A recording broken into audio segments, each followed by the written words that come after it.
Hi friends, இந்த வீடியோவில் என்ன பார்க்க போறோம்னா VLOOKUP ஃபங்க்ஷன் எப்படி யூஸ் பண்ண போறோம்னு பார்க்க போறோம். வாங்க வீடியோக்குள்ள பார்க்கலாம்.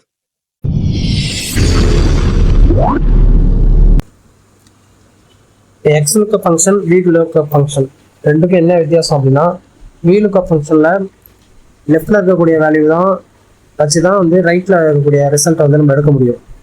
ஆனால் XLOOKUPல நீங்கள் வந்து ஒரு டேட்டா வந்து உங்களுக்கு ரைட்ல இருந்தாலும் சரி லெஃப்ட்ல இருந்தாலும் சரி எங்கே இருந்தாலும் அதுக்கு லெஃப்ட்ல இருக்கக்கூடிய ரிசல்ட் எடுக்கலாம், ரைட்ல இருக்கக்கூடிய ரிசல்ட்லேயும் எடுக்கலாம்.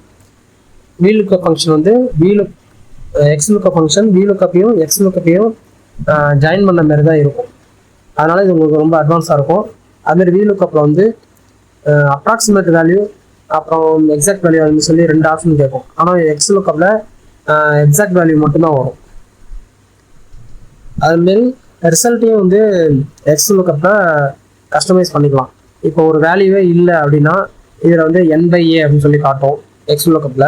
அதில் வந்து நோ டேட்டா என்ன உங்களுக்கு என்ன தோணுதோ அது வந்து ரிசல்ட்டாக வர மாதிரி கூட நீங்கள் பண்ணிக்கலாம். எக்ஸாம்பிள் பார்த்தா உங்களுக்கே தெரியும்.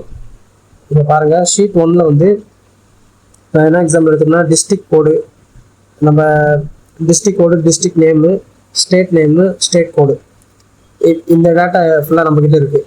இதில் வந்து இப்போ நமக்கு வந்து டிஸ்ட்ரிக்ட் கோடை வச்சு டிஸ்ட்ரிக்ட் நேம், ஸ்டேட் நேம் இதெல்லாம் வந்து நம்ம ஃபைண்ட் பண்ணுற மாதிரி இருக்கும். இப்போ டிஸ்ட்ரிக்ட் கோடு இருக்குது, பக்கத்தில் காலையில் டிஸ்ட்ரிக்ட் நேம் தான் நமக்கு வேணும். அதனால் அங்கே நம்ம ஃபார்முலா அப்ளை பண்ண போகிறோம். ஈக்குவல் டு கொடுங்க XLOOKUP அப்படின்னு சொல்லி டைப் பண்ணிச்சுன்னா வந்துடும். சர்ச் கீ அப்படின்றது. சர்ச் கீ அப்படின்னா நம்ம எதை தேட போகிறோமோ அதுதான் சர்ச் கீ. இதை தான் இந்த செல்லை தேட போகிறோம், அதனால் அதை செலக்ட் பண்ணிக்கோங்க. கமா கொடுங்க. லுக்கப் ரேஞ்ச் அப்படின்னா இப்போ நம்ம தேடக்கூடிய வேல்யூ எந்த டேட்டாவில் இருக்குது, அதாவது ஒரு நிறைய டேட்டா இருக்குது அப்படின்னா அந்த டேட்டாவில் தான் நம்ம தேடக்கூடிய வேல்யூ அங்கே தான் இருக்கணும். அதில் தான் நம்ம வந்து ஃபைன் பண்ண போகிறோம். அதனால் லுக்கப் ரேஞ்ச் எங்கன்னா ஷீட் 1ல் இதுதான் நமக்கு ஃபுல்லாக இருக்கக்கூடிய ஹோல் டேட்டா. இப்போ காலம் ஏல ஃபுல்லாகவே நம்ம தேட போகிறோம், அதனால காலம் ஏ ஃபுல்லாக செலக்ட் பண்ணிக்கிறோம். இப்போ கமா கொடுத்துருங்க. அடுத்து ரிசல்ட் ரேஞ்ச். இப்போ ஃபஸ்ட்டு என்னென்னா டிஸ்ட்ரிக்டோட நேம் தான் நமக்கு தேவை. அதனால நம்ம டிஸ்ட்ரிக்ட் வந்து செலக்ட் பண்ணிக்கலாம். செலக்ட் பண்ணிவிட்டு கமா கொடுங்க. இப்போ மிஸ்ஸிங் வேல்யூ அப்படின்ட்டு. இப்போ வேல்யூ வந்து மிஸ் ஆச்சு அப்படின்னா நமக்கு என்ன ரிசல்ட் வருமோ அதுதான் நம்ம வந்து அங்கே கொடுக்க போகிறோம். இப்போ அது இல்லாமல் ரிசல்ட்டை மட்டும் பார்ப்போம், அதுக்கப்புறம் அந்த ஃபார்முலா அந்த ஃபங்க்ஷனுக்குரிய வேலையை பார்ப்போம். இப்போ இதை மட்டும் கொடுத்துட்டு க்ளோஸ் ப்ராக்கெட் கொடுத்துங்க. கொடுத்துட்டு என்டர் கொடுத்தீங்கன்னா இப்போ 638க்கு என்ன வருது பார்த்தீங்கன்னா நிக்கோபார் அப்படிங்கிறது வந்துருச்சு. இப்போ இதை அப்படியே ஃபில் பண்ணுங்கள். ஃபுல்லாக அப்படியே ஃபில் பண்ணிங்க, ட்ராக் பண்ணிங்க அப்படின்னா நம்ம டிஸ்ட்ரிக்ட் கோடுக்கு ஏற்ற மாரி இந்த ஷீட் 1ல் இந்த நம்பர்ஸில் இருக்கிற என்ன வேல்யூ இருக்கோ அது எல்லாமே வந்து ரிசல்ட்டாக இங்கே வந்துடும். கரெக்டாக தான் இருக்கும். ரொம்ப ஈஸி. VLOOKUP விட இது ரொம்ப ஈஸி. அதில் நீங்கள் வந்து ரேஞ்ச் செலக்ட் பண்ணணும், அப்புறம் எந்த செல்லில் இருக்குது அப்படின்னு சொல்லிட்டு அந்த செல்லெல்லாம் ரொம்ப பெரிய டேட்டா வந்துச்சுன்னா செல்லாம் இப்போ ஐங்கிற செல்லில் இருக்குது அப்படின்னா 1 2 3 4 5 6 எண்ணி அதுக்கப்புறம் அது நம்பர் போடணும். XLOOKUPல நீங்கள் அந்தமாரி என்னவே தேவையில்லை. டேரெக்டாக ரிசல்ட் ரேஞ்ச் எங்கே இருக்கோ அதை நீங்கள் ஜஸ்ட்டு கிளிக் பண்ணால் போதும், மேட்ச் பண்ணி எடுத்துரும். இப்போ சப்போஸ் இந்த இதில் வந்து நமக்கு டேட்டாஸை மாற்றி பார்ப்போம். 549ல்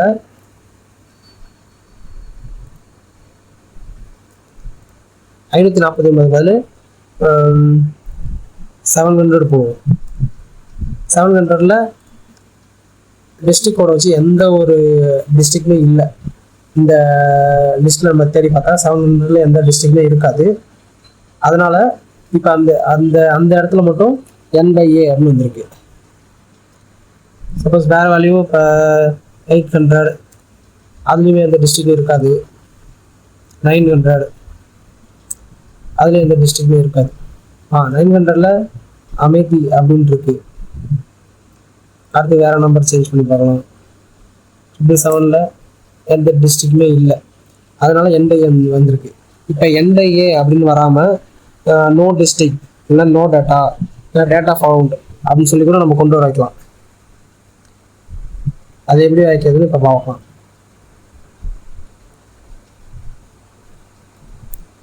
இது ஃபுல்லாக எரேஸ் பண்ணிடுங்க. இந்த டேட்டா வந்து அப்படியே இருக்கட்டும். நம்ம இதில் நம்ம இப்போ சேஞ்ச் பண்ணக்கூடிய டேட்டா அதுக்கு என்ன இப்போ ரிசல்ட் வருதுன்னு பார்க்கலாம். மறுபடியும் XLOOKUP ஃபங்க்ஷன் யூஸ் பண்ணுங்கள்.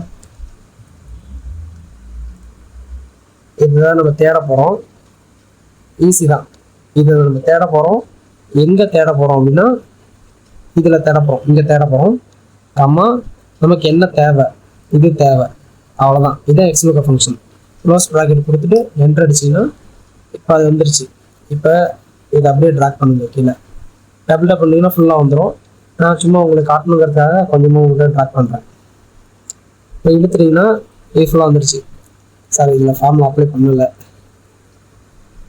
இப்போ ஃபார்முலா அப்ளை பண்ணிக்கலாம். இது அப்படியே டபுள் டேப் பண்ணிங்கன்னா அந்த ஃபார்முலா வந்து ஷோ ஆகும். க்ளோஸ் ப்ராக்கெட்டை கொடுத்துட்டு கமா கொடுங்க. கமா கொடுத்துட்டு மிஸ்ஸிங் வேல்யூன்னு இருக்குது. மிஸ்ஸிங் வேல்யூவில் நமக்கு என்ன ரிசல்ட் வரணுமோ அதை நம்ம டைப் பண்ணுவோம். எது டைப் பண்ணுறதா இருந்தாலும் ஒரு டெக்ஸ்ட் டைப் பண்ணுறீங்க அப்படின்னா டபுள் கொட்டேஷன் ஓப்பன் பண்ணிக்கோங்க. டபுள் கொட்டேஷன் ஓப்பன் பண்ணிவிட்டு நான் வந்து நோ டிஸ்ட்ரிக்ட் அப்படின்னு போடுறேன்.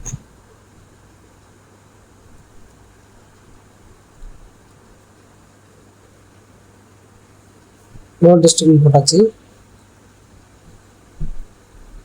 மறுபடியும் அதை க்ளோஸ் பண்ணும்போது டபுள் கொட்டேஷன் கொடுத்தா நீங்கள் க்ளோஸ் பண்ணணும்.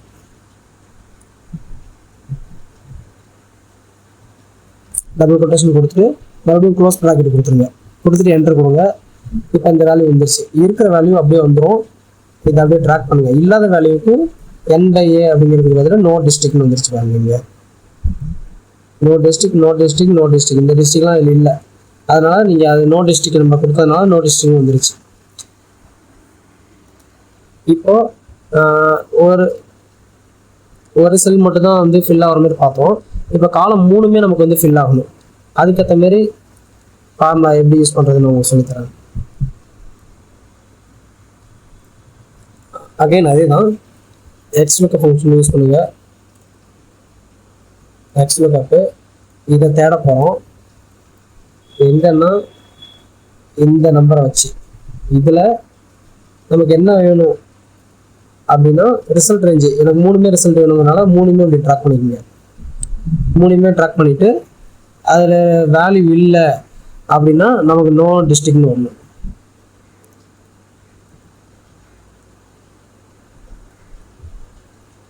அவ்வளோதான் ஃப்ரெண்ட்ஸ். க்ளோஸ் ப்ராக்கெட் கொடுத்துட்டு என்ட்ரு கொடுங்க. 3 வேல்யூ வந்துருச்சுங்களா? இப்போ இதை அப்படியே ட்ராக் பண்ணிங்கன்னா எல்லாத்துக்குமே ஒரே டைமில் வந்துடும். இப்போ டிஸ்ட்ரிக்ட் இல்லாதது மட்டும் நோ டிஸ்ட்ரிக்ட் அப்படின்னு சொல்லி வந்துருச்சு. இப்போ XLOOKUP ஃபங்க்ஷன் எப்படி ஒர்க் ஆகுதுன்னா இப்போ இண்டிவிஜுவல் வேல்யூக்கு அதுக்கு ரிலேட்டடாக பக்கத்தில் இருக்கக்கூடிய ரோஸ் வச்சு காலமில் என்னென்ன டேட்டா இருக்கோ அது எல்லாமே வந்துடும். பட் நீங்கள் இதே வந்து சிங்கிள் இண்டிவிஜுவல் வேர்டு இல்லாமல் கம்பைன் வேர்டாக ஆந்திர பிரதேஷ் அப்படின்னு ஃபுல்லாகவே ஒரு 13 கவுண்ட் வந்து ஆந்திர பிரதேஷ்ன்னு இருக்குது. இப்போ ஆந்திர பிரதேஷ் நீங்கள் சர்ச் கீயாக வச்சு தேடினீங்க அப்படின்னா உங்களுக்கு இப்போ ஃபஸ்ட்டு பார்த்தோன்னா இந்த 553 இந்த நம்பருக்கு வந்து இதை வச்சு தேடினீங்கன்னா இது மட்டும்தான் வரும். கீழே இருக்க எந்த டேட்டாவுமே வராது. ஏன்னா இண்டிவிஜுவல் நம்பராக இருந்தால் மட்டும்தான் வந்து XLOOKUP வந்து ஃபைண்ட் பண்ண முடியும். ஓகே, இப்போ நம்ம டிஸ்ட்ரிக்ட் நேம் வச்சு இந்த கோடு வருதான்னு பார்ப்போம். இப்போ லெஃப்ட்லேருந்து ரைட்டில் ஒர்க் ஆகுதான்னு பார்த்தோம். இப்போ ரைட்லேருந்து லெஃப்டில் ஒர்க் ஆகுதா அப்படின்னு சொல்லி XLOOKUP வந்து எப்படி யூஸ் ஆகுதுன்னு பார்க்கலாம்.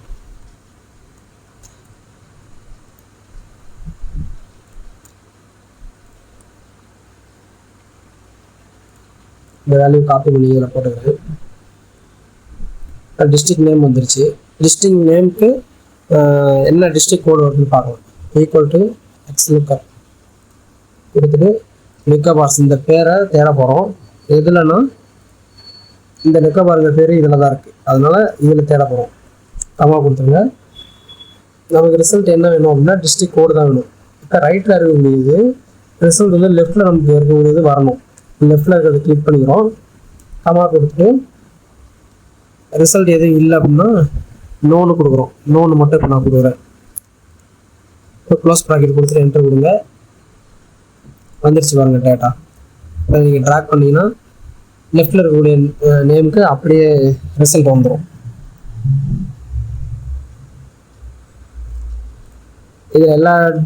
இதில் இருக்கக்கூடிய டிஸ்ட்ரிக்ட் தான் வந்து இதில் இருக்குது. அதனால தான் வந்து நமக்கு நோ டேட்டா அப்படின்னு வரல. இப்போ சப்போஸ் வந்து வேறு ஏதாவது நம்ம டெக்ஸ்ட்லேயே சும்மா அப்படி ஹாய் அப்படின்னு சொல்லி இருக்குது அப்படின்னா அந்த டேட்டா இல்லாதனால நோன் வந்துருச்சு. வேறு இடத்துலையும் அதே தான். வேறு ஏதாவது லெட்டர்ஸ் நம்ம வந்து மாற்றி அடித்தாலும் அந்த டேட்டா அந்த லிஸ்ட்டில் இல்லை அப்படின்னா நமக்கு நோன் வந்துடும். இந்த வரைக்கும் நோன் வந்துருச்சு. இப்போ ஸ்டேட் நேம் வச்சு இதை தேட முடியுமான்னு பார்க்கலாம்.